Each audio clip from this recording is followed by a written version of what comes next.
Next, climbers face the white terror of a spring snowpack unleashed, smashed by a spring avalanche, and buried alive.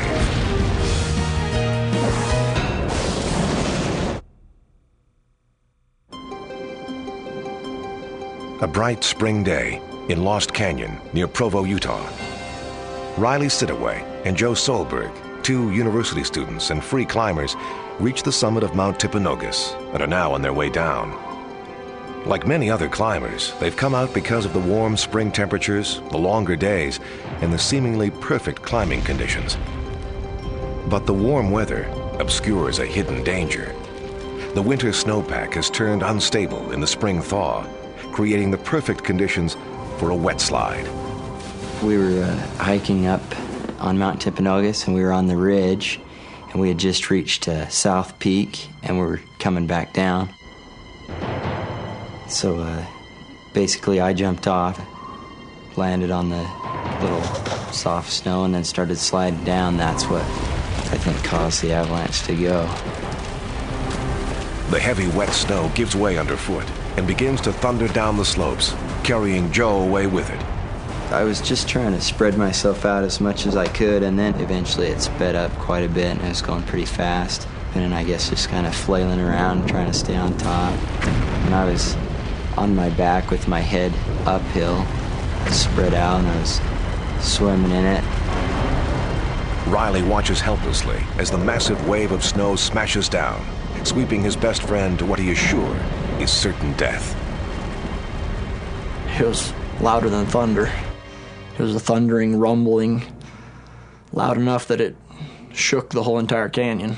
The thundering ice comes to a stop about 1,500 feet down. Joe is nowhere to be seen, an apparent victim of the hidden dangers of a spring slide.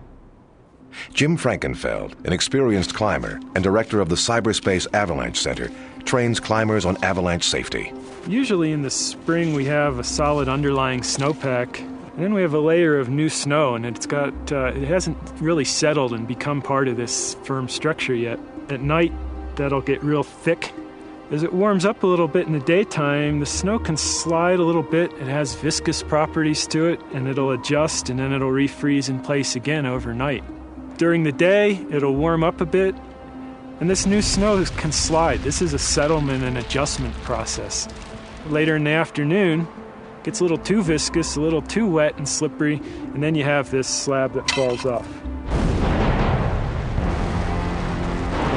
Joe is buried by the massive movement of snow. I heard a voice. I just heard something yell. I heard him yell again, and so I knew it was him, and I yelled. Joe! But the wet snow layers are so unstable that the slightest vibration will cause them to shear off. Right as soon as I yelled, the echoing of my voice, because I yelled pretty loud, caused the remainder of the canyon to go down. Joe is about to be hit again by another wall of snow. I looked back and saw it coming, and it slammed into me, and this one actually took me over a cliff. The second wave of snow drags Joe further downhill, smashing his head with chunks of ice. I thought that, well, the first one miraculously didn't kill him, but now I've killed him with the second one. Riley can't see Joe, who lies dazed far below him. I was just trying to figure out what I was going to do. There'd be no way that I can run down fast enough to find him. When you're buried in that kind of snow, you don't have very much time at all. Unable to reach his friend, Riley has to find help fast. He sets out for the Provo police station, 10 miles away. 3 hours later, the Utah search and rescue team arrive at the Bridal Veil Falls Outlook. With Riley's help, they pinpoint Joe's location.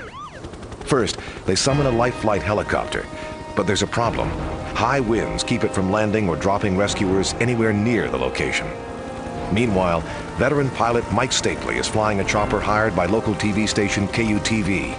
He's warned by the rescue chopper of the treacherous downdrafts, strong columns of air that blow straight down into the canyon. There was another helicopter in the area trying to get up there, and he felt like it was unsafe to go up there, and he said he experienced 3,000 to 4,000 foot-a-minute downdrafts in the canyon, and all centered around the area where the avalanche victim was located. Search and Rescue decides against sending a team up the mountain on a grueling 5-hour climb. By that time, the chances of finding Joe alive would be slim. But Mike Stapley thinks that his smaller, more maneuverable chopper has a chance of flying in from the bottom of the canyon floor, avoiding the full force of the downdrafts. Luckily, we were either low enough or conditions were just right, but we were able to work our way over to where the victim was. With cameraman Jerry Merrick on board, Mike flies in under the heavy air currents above. They finally spot Joe, who has crawled out of the avalanche and is making his way to a spot where the choppers can hover. It was just inch by inch up the mountain and feeling the winds and seeing how far we could take it. From down below, Riley can only look on anxiously as Joe struggles down the mountain. He was able to work his way up on top of a ridgeline, and the only possible point that we could pick him up. He looked tired. He'd been on a rough ride. In Joe's dazed condition, there's concern about him walking into the rotor blades. There were some concerns at that point, getting him on board the aircraft, making sure he stayed clear of the rotors. I was a little nervous. I was afraid that he would grab the skids in a panic to try and get off the mountain. Fighting against the downward pressure of the winds, Mike maneuvers the chopper closer. One skid was a couple inches off the ledge. The other skid was out in space over the edge of the ledge, and so it was a handful trying to keep everything stable. On board, cameraman Jerry Merrick prepares to pull the stranded man inside. You would go out and take pictures of these kind of things all the time, and it was actually refreshing to be able to really step in and help. Joe has barely enough strength left to reach out his hand. The door was open waiting for me to get down to the chopper, and so grabbed that guy's hand, and man, once I was inside that chopper and the door was closed, I just knew, wow, that's it. After 5 hours, alone on the mountain, Joe is bruised and hypothermic. He probably would not have survived the night. Hey, thank you so much. Man, you guys are heroes. Joe is lucky to be alive. Like many climbers, he and his friend misjudged the hazards of a warm spring day on the mountain, when the danger is harder to predict. In winter, the layers of snowpack can be differentiated by digging a snow pit. In spring, it's impossible to determine where the snow will shear off. But the nice weather right after that snowfall is when people want to go out. It just doesn't seem like a dangerous day. In reality, if you are out too late on the snow, it can be a dangerous time. Spring holds many surprises, some dramatic, some invisible, like the slow melt of snowpack. Even on the most perfect of days, tragedy can come thundering down the mountain. I've seen avalanches take out 1.5 to 2 foot diameter trees that were of less magnitude than what he experienced. I think that this young man, Joel, was a protected soul that day. He had a lot of things going against him, and he survived.